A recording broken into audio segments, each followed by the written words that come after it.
Δίπλα μου έχω την αρχηγό της Άμυλας, την Στέλλα Τσάτσου.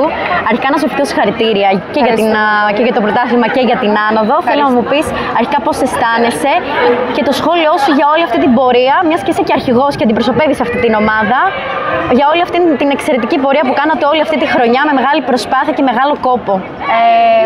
Ο κορμός της ομάδας απαρτίζεται κυρίως από δικά μας παιδιά και φέτος οι μεταγραφές που ήρθαν έχουν ενισχύσει πάρα πολύ το ρόστερ.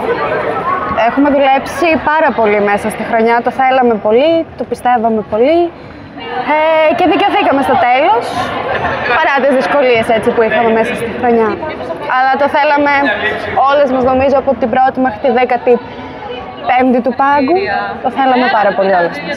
Για αυτή την άνοδο λοιπόν που θέλατε πάρα πολύ, θέλω να μου πεις που αφιερώνεις και αυτό το μετάλλιο που φοράς. Το μετάλλιο το αφιερώνω σε έναν άνθρωπο ο οποίος δεν βρίσκεται εδώ σήμερα και είναι μια προσωπική υπόθεση και το αφιερώνω εκεί. Ευχαριστούμε πολύ.